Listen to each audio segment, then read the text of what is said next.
Working together to make Leon County safer. All in. All in. Woo! All right, everyone. Welcome back to the LCSO podcast. I'm your host, Giovanni Hampton, and today's episode highlights leadership, longevity, and the evolution of detention operations through the lens of someone who has truly worked every level of the system, based off of what I've read in his bio. So joining us today is Major Norman Mack, who currently serves as the Major of the Leon County Detention Facility, providing executive leadership and oversight of all detention operations. Everyone, welcome Major Mack. We appreciate you for taking the time to join us today. Hello, and I'm glad to be here. Yeah, so let's start at the very beginning. You began your career back in the 90s? 95, okay. And where did you start? What did you start in? Okay, in 95, I would say the latter part of 95, I was at TCC, the earlier part of 95, and my uncle suggested that I should try law enforcement. And, it was something that I wasn't thinking of at the time. But around that time, it was, I would say, some changes that occurred in my life.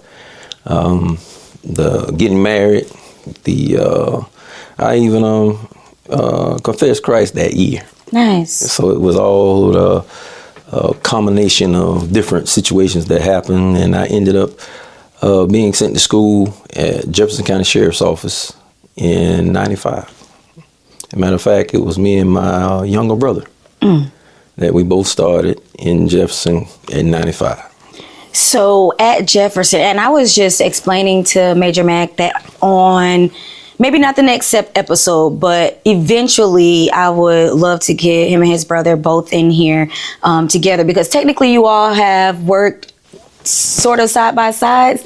He started at 19, but he, after I think 3 or 4 years, he decided to try something else for maybe 2 or 3 years, and then he came back to it. Okay. All right. Well, that's good to know. Let's talk a little bit about your career journey. Where did you start when you were at Jefferson County? What were some of the things that you were doing there? In Jefferson County, since it was a small agency, you did pretty much everything from, when you would be assigned to a certain area in Leon County, but you did everything in Leon County from booking intake to housing. And even back then, we would work with the medical doctor that was in the county to facilitate any medical care that needed to be taken care of, even passing medication on 3 different shifts. So you did pretty much everything. Work crews, the courthouse, and pretty much you was a Swiss Army knife in Jefferson County. You did everything. And what does working... Because at the time, how old were you at the time? I was 25. So at 25, you're working critical areas in law enforcement in the detention facility, booking, housing, medical. What does that teach you about people? Like, what did you learn just at that very young age that has carried over with you? Well, at that smaller location, because the count was no more than 30, 40 detainees, and it's more of a linear type. It's nothing like the direct observation that's in direct supervision that's in Leon County. Which means, what does that mean? Okay, and the direct supervision, you're in the housing areas with all the detainees. The other, it was an old type facility, so they were in cells. So you would walk by, speak, maybe give them what they need, go in to one particular unit, and just you were just there for a moment, just to do a round, and you're back out again. And then, but when you think about the individuals that you encounter, if you're in Jefferson County, most likely once they get out, you're going to possibly see them again. And then, you can't necessarily judge a book by its cover. What does working inside of a jail, what does that bring with it when it comes to normalizing individuals, separating themselves from their issues? How does that work? Well, I say the reason for the movement from Jefferson County. Jefferson County is where I grew up at, and a lot of people know everybody in Jefferson County. I figured. So it was a thing of not being around the classmates, seeing different individuals that you've been around most of your life that's incarcerated. And so Leon County was a different aspect, bigger. You would see individuals that from all over the country and different nationalities, that kind of type thing. So, Jefferson County was very small. Like I said, it was only 30 or 40 individuals, and a lot of them you knew. Was it a challenging adjustment coming from your normal adult life at 25, and then you got to get real serious when you start working with people and corrections? Well, I look at it as communication, because as long as you have good communication skills, no matter whom you're talking about, I would say one of the first disciplinary reports I wrote in Jefferson County was on someone that was a cousin. Oh, wow. Yeah. So, were they upset, or they just knew that was your job? Well, that was my job. If he was upset, that's fine too. Right. Yeah, that's interesting. And I'm pretty sure a lot of individuals, officers, people who work in the detention facility, they share those same stories, and it's not pleasurable, it's unfortunate, but it is reality, and it's like. Yeah, it's because, you have to do your job, because if you don't, it's chaotic, because if you are showing favoritism to any one person, they'll see it. And when you do that, everybody's looking for the same favor. Yeah. And, that leads to kind of my next question about decision making and principles. Are those outside of your faith? What have you learned principle wise, and when it comes to like decision making in this job when you put that uniform on? Now, that you have to have principles to be in this field. And even your faith is a part of what keeps you grounded, lets you know exactly what you should do and doing the right thing. Because, see, at the same time, an individual that's incarcerated I don't look at, the charges, and you know exactly what you're dealing with in the way of the platform of what he was classified as, but you treat everybody the same. And when you treat everybody the same, everybody will more accepting of it. And with principles, principles are something that's nothing that you gain while you in a uniform. It's something that you have when you're out as well. Yeah, and what do you mean by that? It's something that, I would say going back, I was out of all, because I had other siblings. How many? I had a sister and 2 other brothers. Okay. But, it was a thing of, I guess they would say I was the ultimate mother's boy. But the thing was, you didn't want to disappoint her. And you did the right things just because of disappointing someone. And, it kind of stuck. And always tried to do what was right. So you learned at an early age kind of those right, wrong sentiments in life. Yes. And talk to you about your mother? Yes. My mother, probably the closest human being I've ever been to in my life. That's amazing. And, we, even my other siblings would say that and have said it. So it's a thing of, it was just, not just my mother, but pretty much my best friend almost at the same time. So how did your mom feel about you joining law enforcement?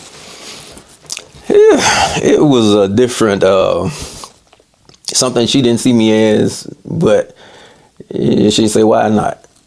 Try, the principles are there. Yeah. And from there, because I'm someone who never drank, anything of that nature, it was just something I just didn't want to do. So it kind of, even though it was a match when I got into it, because what I was doing was something that I was family man, and I didn't try to do anything that wasn't right. That was negative, and brought a negative image to me or whomever I was associated with. Right. So yeah, I love that.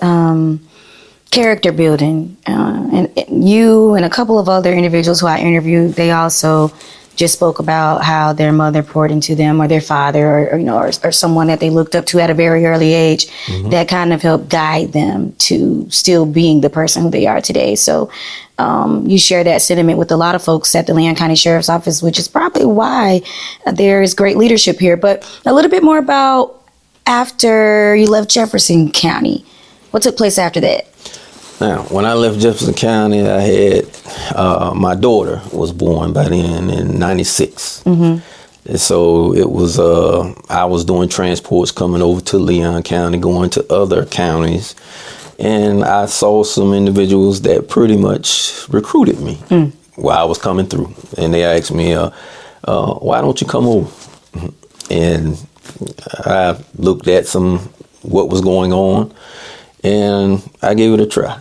And when I came over, because at that particular time, like I said before, I wasn't necessarily totally sold on law enforcement, but it was something that was comfortable to me. And as I got more ingrained in what Leon County was, and different supervisors, I would say, in Leon County, because you can have good supervisors and you can have bad supervisors. And I had supervisors that were good, that poured into me, I would say. And as I kind of was going through it, I got a little bit more, it was a family atmosphere. And I enjoyed being in Leon County. And from there, I just went from in housing at the time. And, that's where you start, housing. And, but, going from looking at 30 to 40 individuals to, at that particular time, it was 80 individuals was max in the housing area. It was a change, different layout, because now I'm in the inside. And even in there, your communication skills pretty much prepare you forward, and even the detainees get to know you, what you like, your dislikes, what you accept and what you don't accept from the inside perspective. And it worked. And from there, I stayed in the housing areas for 3 years, a little over 3 years, and worked central control. But that's all a part of housing as well. So it was learning. It was becoming easier, and pretty much a short time after that, during that time, that administration, they would pick individuals that went to selection processes, and that person would go to booking, so to speak, as a selected person rather than someone that just was transferred there. And then as you go down there, it's a learning experience that's, I would say, pivotal to understanding exactly what's going on inside the detention facility. And then that process has since changed? Well, it's still a process, but even when I didn't even have to apply. Okay. Yeah. So now you have to apply, and then there's a select pool. Right. Okay. And from there, because I would say that was back in the late 90s. And from that point, I think that day I was transferred to booking intake, I was transferred on two, you have 2 working days, 2 different shifts. And I was on one, and I think Bobby Green was on the other one. Oh, wow. So We just heard from Bobby maybe last week. Yes. Yeah. Yeah, so, but shortly thereafter, I think I was on that other side, the other opposite days for maybe a month. And then I ended up being transferred to the shift with Bobby. So me and Bobby worked together in booking for, I would say, almost 2 years. And booking was the area that after you became dual certified, you also became the supervisor of that area? What was that about? Like, because it was something in your bio about gang investigating? And it was, I would say, I was in booking for maybe 5-6 years. And I was transferred to classification. Classification is another area where you will interview new incoming, but I was over the confinement area, the mental health area, and the juveniles. And so during that time, I was right at the back end of me being in booking. That's when I went to get my dual certification. And when I received my dual certification, I was in classification, and I was promoted to sergeant from classification. And then in your role as sergeant, what were your duties? I went back to housing as a housing sergeant, but I stayed in housing, I would say 5 to 6 months. And a captain requested that I go back to booking intake. Why do you think that is? Well, he said that the experience, the 5-6 years of what I was doing, what I could do, and he needed that experience as a supervisor down in that area. Yeah. And I ended up staying another 5-6 years as a sergeant in that particular area again.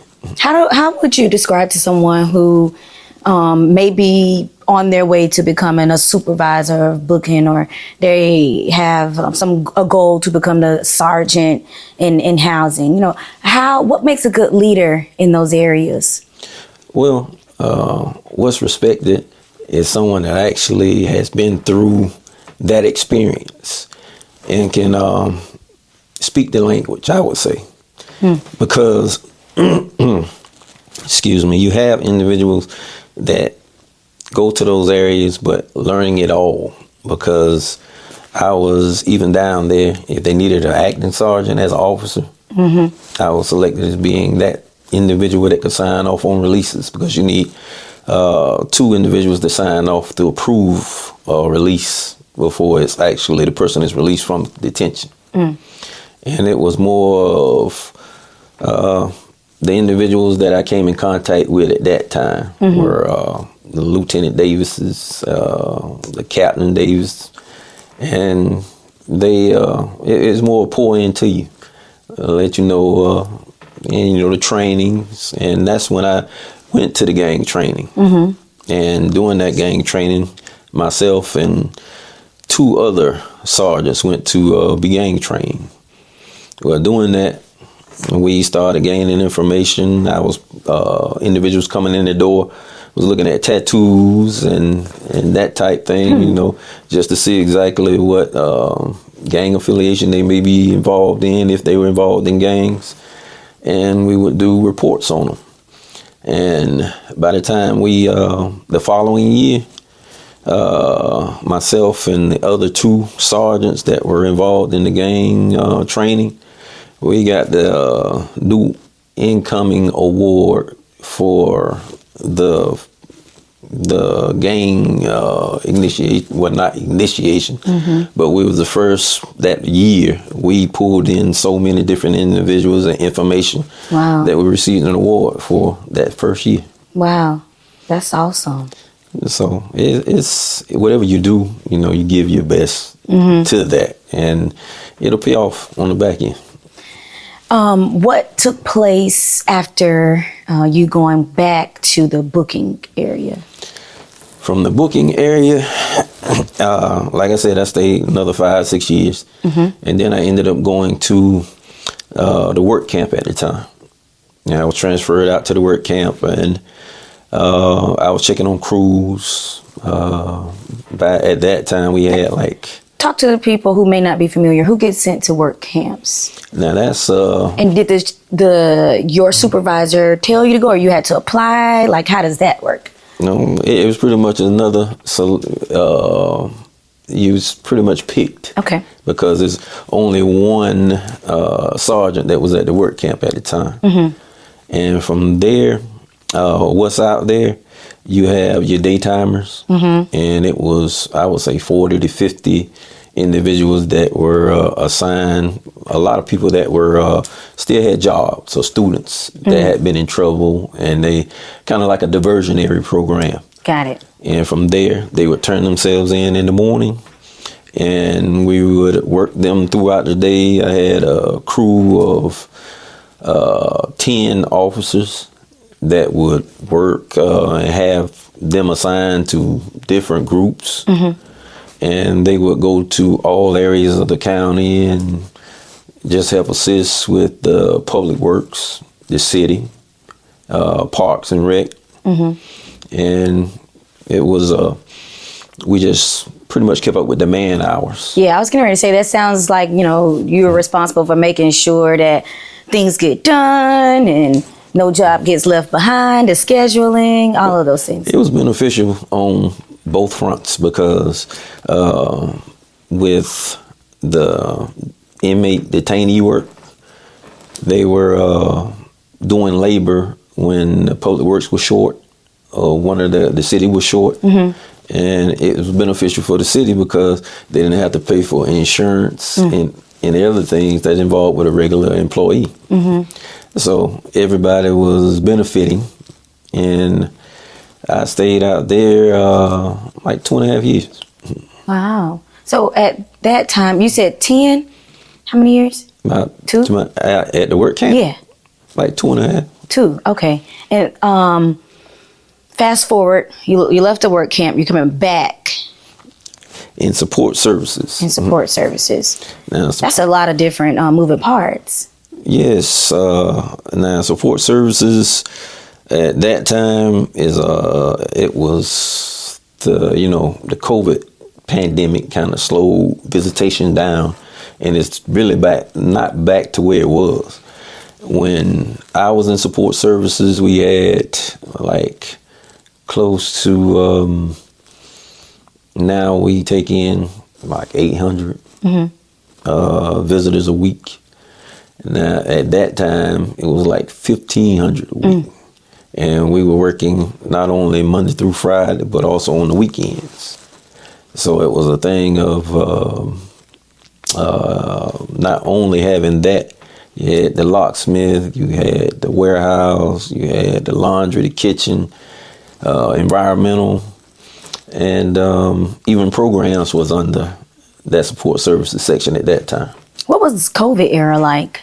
And the COVID area, it was just like everybody else. It was a shock because during that time, the population had almost was at its lowest point that I ever saw it, because the misdemeanors and the nonviolent cases, they were getting resolved, and you only had close to about 800 inmates. And during our heightened years of population, it was like 1,200, close to about 1,300 that we were housing at the time. How did you keep staff motivated to come to work every day, knowing that, just the illness was so contagious, and it was one of those things where, like, if you have the wrong contact, you could very well be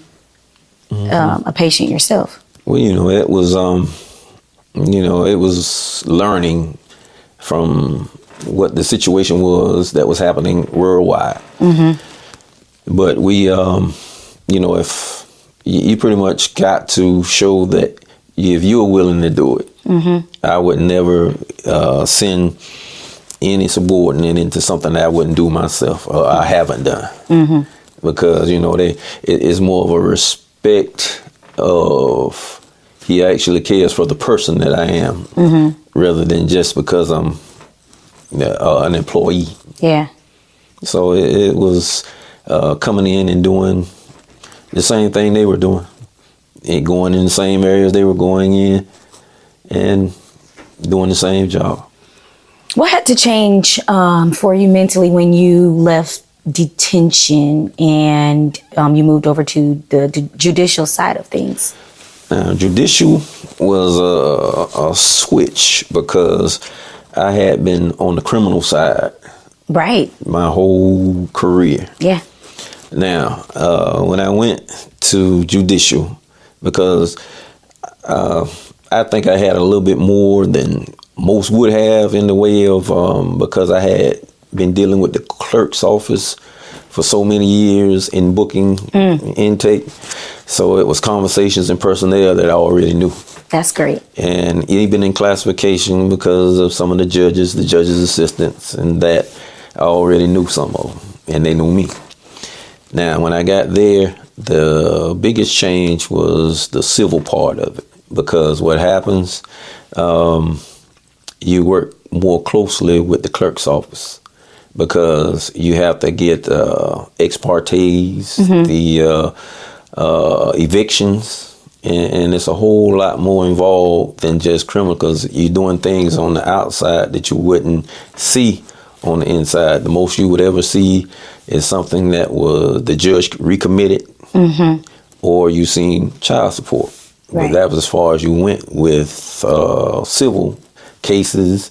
And after being in that area and learning a little bit more about what it entails, the ladies that are over the civil unit, that was the most eye-opening experience that I saw, because you had 5 or 6 ladies that was working in that area, but they were responsible for NCIC, FCIC, entering the warrants, taking them out, and they, just 5 or 6 people were taking care of the whole county. Wow. When we're talking about entering warrants, because see, the Tallahassee Police Department didn't take part in that either.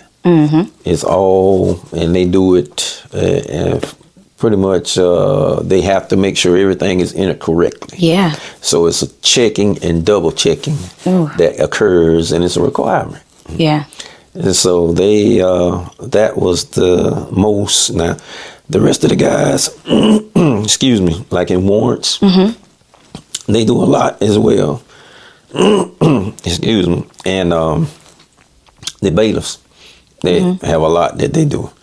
But it was eye-opening just to see exactly the other aspect of it, because I deal with the detainees all the time.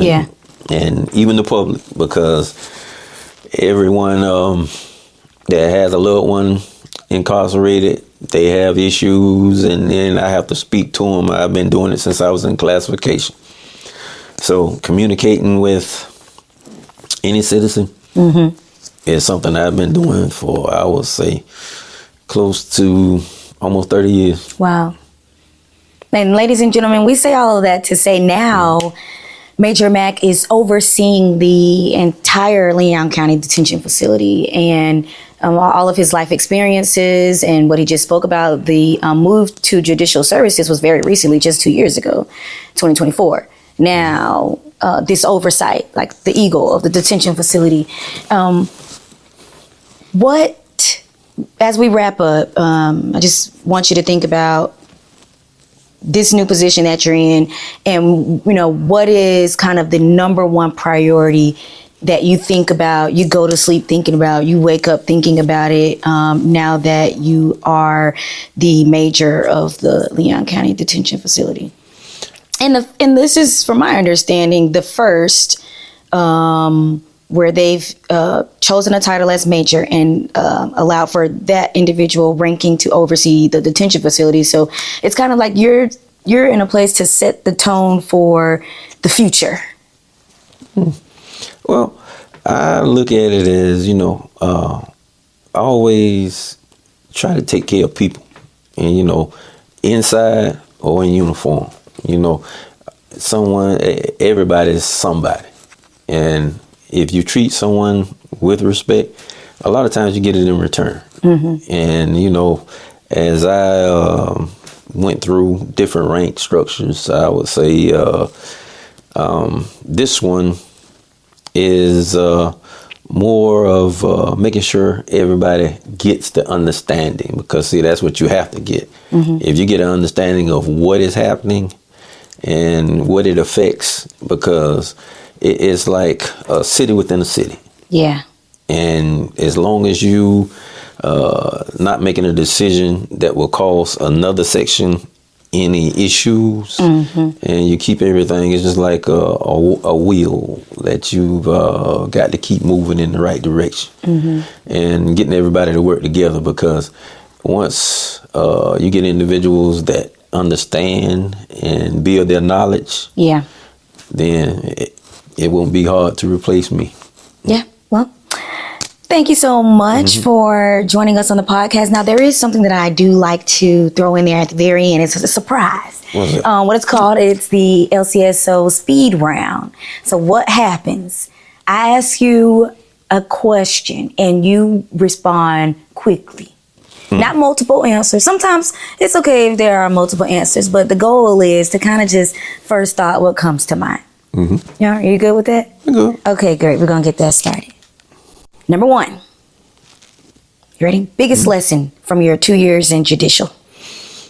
I wouldn't say it was more of a lesson. It was just a different aspect of dealing with